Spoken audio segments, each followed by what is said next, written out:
entrepreneuriat par là. On croirait que l'entrepreneuriat est devenu un effet de mode. Et plusieurs commettent l'erreur de se lancer sans aucune formation, sans même aucune connaissance. Et ils sont très vite déçus. Alors, pour vous éviter de vous casser le cou comme plusieurs, notre émission Entreprend vous emmène au cœur de l'entrepreneuriat avec des entrepreneurs accomplis afin que leurs histoires puissent vous servir d'édifice, puissent vous édifier pour mieux entreprendre désormais. Alors, juste après ceci, on part à la rencontre de notre entrepreneur.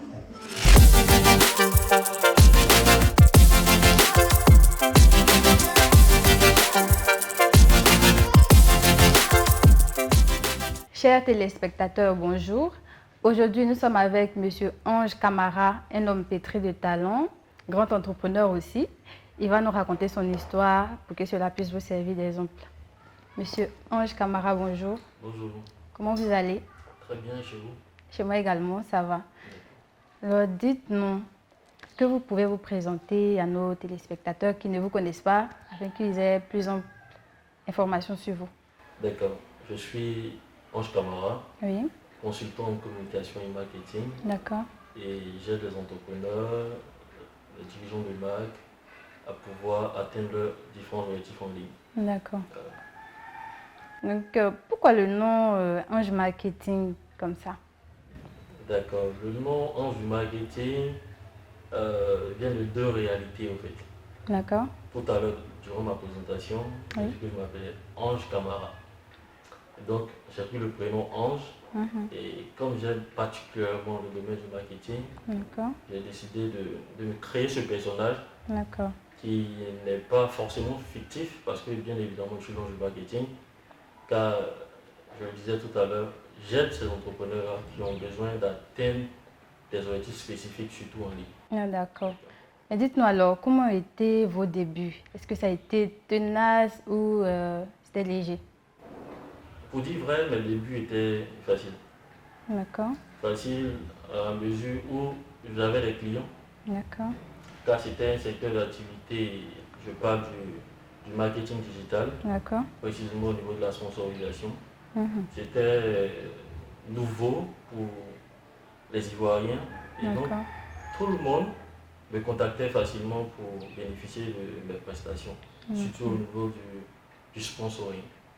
Mais la réalité nous rattrape très vite. Je peux dire, c'est juste après les débuts, si on essaie d'échelonner, au milieu même de mon aventure entrepreneuriale, que les difficultés se sont fait sentir. Voilà. D'accord. On voudrait aussi savoir quel est le problème que résout votre entreprise aujourd'hui, parce qu'on dit un entrepreneur, c'est celui qui sait trouver des problèmes et apporter des solutions. Donc, quelle solution est-ce que vous apportez à notre société aujourd'hui? La solution que j'apporte, je peux dire, c'est la visibilité. Vous savez, vous pouvez avoir une activité, vous pouvez être le meilleur dans votre domaine d'activité, mais si vous n'êtes pas visible, vous n'êtes pas connu. Et ça sera carrément difficile de pouvoir faire ce qu'on appelle dans notre jargon un retour sur investissement. Vous allez investir dans une activité, acheter peut-être des produits, les stocker, et puis après vous avez du mal à les écouler. Et le marketing vient résoudre ce problème. D'accord. Mais alors, est-ce que dans vos débuts, les parents étaient d'accord, votre entourage, parce que on voit c'est souvent difficile. Les parents, ils voudraient que leurs enfants partent à l'école, s'asseyent dans un bureau et tout.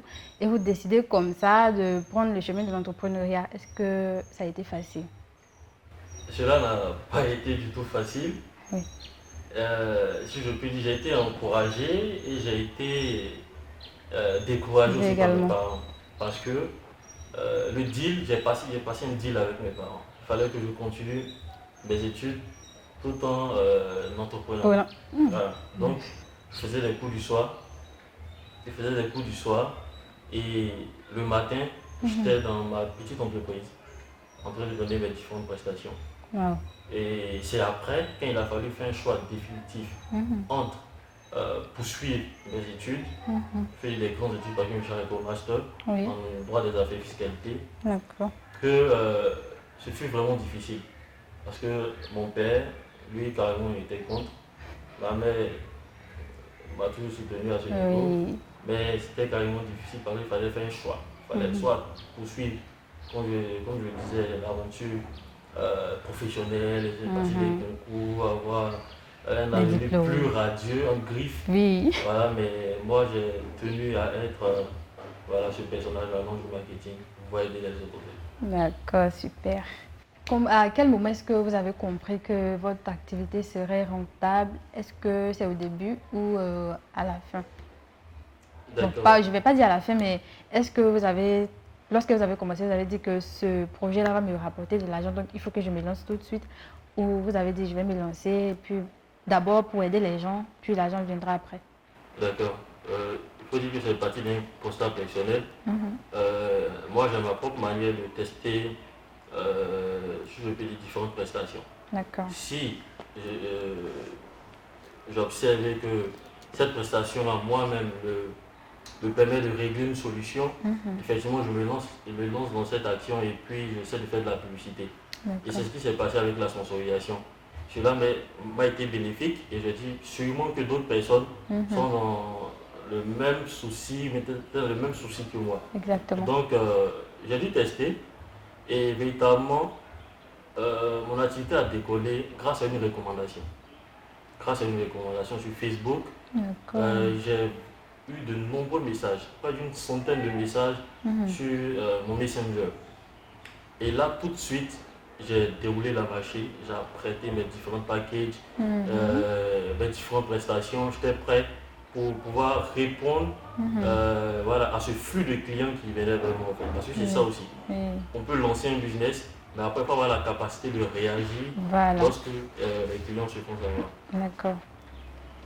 Donc, pour vous, est-ce qu'on doit avoir beaucoup d'argent, comme les gens le disent, ou on peut entreprendre à 0 francs? Si on a beaucoup d'argent, tant mieux. Mais on peut entreprendre à partir effectivement de 0 francs. Parce qu'entreprendre d'abord, c'est une idée. C'est une idée, c'est d'avoir une vision, c'est d'avoir un objectif. Et cela, je crois que ce n'est pas payant. C'est lorsqu'on va passer à l'action qu'on peut déjà monétiser ou bien essayer d'investir dans tel ou tel matériel. En fait. Mais ça demande très peu de moyens pour pouvoir investir. Et puis tout dépend aussi du domaine d'activité dans lequel on veut entreprendre. Nos téléspectateurs voudraient savoir comment est-ce que vous avez financé votre entreprise. Est-ce effectivement à partir de 0 francs ou vous aviez beaucoup d'argent pour commencer? Pas beaucoup d'argent. Et très bonne question d'ailleurs. J'ai commencé, comme je l'ai dit, avec une idée. D'abord, l'idée n'a pas été, je n'ai pas payé l'idée chez quelqu'un en fait. Donc, j'ai eu l'idée, donc moi je considère que j'ai entrepris à partir de 0 francs. Mais après, j'ai reçu l'aide d'un membre de ma famille, si je peux citer le nom. Oui, vous pouvez le citer. Kadi, je vais dire juste le prénom, mais Kadi m'a particulièrement aidé financièrement à réaliser mes premiers pas dans l'entrepreneuriat. D'accord, on dit merci à Kadi alors. Kadi. D'accord. Maintenant, est-ce que vous avez rencontré des failles? Bon, tout entrepreneur en rencontre, mais quel a été, racontez-nous le vôtre, le plus grand moment des failles où vous êtes tombé, vous êtes dit que là, je pense que c'est la fin, mais quand même vous avez pu surmonter. Effectivement, là, je pense que c'est la fin. Je rencontre ces situations, je me dis tout le temps. D'accord. Et quand je débutais, il fut une situation où je voulais carrément abandonner. Car parce que je devais rembourser des clients. Il y avait des dettes. Des dettes au fait. Parce que sponsoriser d'abord, c'est prendre l'argent et l'introduire sur des comptes publicitaires. Vous voyez. Et mes comptes publicitaires furent désactivés, furent bloqués. Et il fallait rembourser les clients qui n'ont pas été satisfaits. C'est pas facile. Mais comment rembourser les clients si moi je ne peux plus faire également ma publicité pour avoir d'autres clients? Donc voici le dilemme auquel j'étais confronté. Et ce fut un moment vraiment pénible pour moi et je voulais carrément arrêter. Et il y avait un de mes employés à l'époque, M. Tano, et c'est lui qui m'a dit, Ange, c'est pas la sponsorisation qu'on t'a connue, n'abandonne pas, trouve une solution, de toute façon tu es le chef, alors trouve une solution. Wow. Donc, effectivement, ça nous ramène à la prochaine question. Comment est-ce que vous avez fait?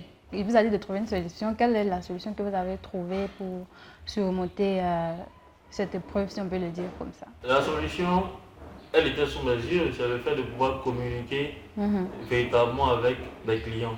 Vous savez, les problèmes n'arrivent pas simplement qu'aux hommes, également aussi aux entreprises. Les entreprises sont constituées d'hommes aussi. Oui. Et j'ai dû communiquer véritablement avec mes clients, leur expliquer la situation et qu'ils puissent me laisser le temps de pouvoir résoudre ce problème. Et Dieu merci, certains d'entre eux ont compris. Oui, j'ai compris. Voilà, et ce qui m'a permis de pouvoir avoir confiance encore en moi en tant qu'entrepreneur et surtout en mon activité. Super. Donc, quels sont vos projets à court, moyen et long terme? À court terme, si vous allez sur ma page Facebook, j'organise spécialement des formations individuelles qui me permettent d'apprendre plus sur mes clients et sur leur domaine d'activité et qui bénéficient des conseils vraiment personnalisés. Donc à court terme, j'aimerais encore augmenter ma liste de formations individuelles. À moyen et long terme, ce sont des formations grand public et effectivement je veux remplir des salles. En respect bien ce contenu-là, je veux remplir des salles minimum de 1000 personnes. Wow. Et ces personnes-là pourront écouter mon aventure, bénéficier de mes conseils et puis pouvoir pas faire un pas de plus dans leur activité. Super. En tout cas, nous vous souhaitons que vos prières, vos délices soient entendues en tout cas. Avec l'espérance et la force que vous avez, on sait que vous y arriverez. Nous sommes déjà presque à la fin. Donc notre prochaine question, c'est de savoir quel conseil est-ce que vous pouvez laisser à la jeunesse, il y a des gens qui dorment et qui attendent à ce que un lendemain, ils attendent un lendemain meilleur, ils attendent à ce que un jour la magie s'opère et tout. Il y a d'autres aussi qui attendent à ce que l'État leur offre des emplois. Qu'est-ce que vous pouvez leur dire? Ou ceux aussi qui voudraient faire comme vous, qui aimeraient entreprendre. D'accord. Le meilleur conseil que je peux donner à celui qui veut entreprendre, c'est de passer à l'action. De passer à l'action. Après, il n'y a pas de grands conseils. Lorsque certaines personnes seront devant un mur de préoccupation et de problèmes, il y a des choix qui devront bien évidemment les faire. Soit les choix positifs, entreprendre pour chercher du boulot, ou un choix négatif, aller voler et faire des choses peu recommandables. Donc devant une situation vraiment difficile, c'est là que l'homme se révèle. Donc généralement à cette partie de vie d'un homme, on ne donne plus des conseils. On ne donne plus des conseils, chacun passera à l'action quand le moment viendra. Ok, nous avons été très sérieux du début jusqu'à maintenant. Donc aujourd'hui, maintenant là, on va se détendre juste un peu. On va faire juste un petit jeu. Si vous gagnez, vous répondez à une question de votre choix. Ou si je gagne, je vous pose une question à laquelle vous serez contraint de répondre. D'accord. Ok. On va faire pierre, papier, ciseaux. Pierre, papier, ciseaux. Ok. Donc, j'ai gagné. Alors, qu'est-ce que je vais poser comme question? Ok, je suis sûre que nos téléspectateurs voudraient savoir si... Non, mais pourquoi vous riez? À part, bon, je vais faire simple. À part l'entreprise Boost Business, est-ce que vous avez d'autres entreprises ou c'est la seule pour le moment? D'accord. Donc, il y a plusieurs entreprises. Il y a Welcome qui crée des communautés. D'accord. Des communautés de professionnels. Et voilà, je ne vais pas divulguer les informations parce qu'actuellement, nous sommes en phase bêta. D'accord, d'accord. J'ai une agence aussi de recrutement qui permet d'avoir des profils, vraiment d'excellents profils pour les recommander aux entreprises qui ont besoin d'employés. D'accord. Voilà. Citez-nous une citation qui vous accompagne depuis le début jusqu'à maintenant, que vous aimez bien en tout cas. Ma citation, je crois que tout le monde connaît, en tout cas ceux qui me connaissent, c'est un pas de plus Un pas de plus, c'est ma situation préférée. Oui. Cela signifie beaucoup pour moi parce que à chaque difficulté, il faut faire un pas, il faut avancer, il faut passer à l'action. Tout mon slogan, un pas de plus. Un pas de plus. Vous aussi, un pas de plus. Donc, votre mot de fin. D'accord. Mon mot de fin, c'est d'encourager tous ceux qui veulent entreprendre,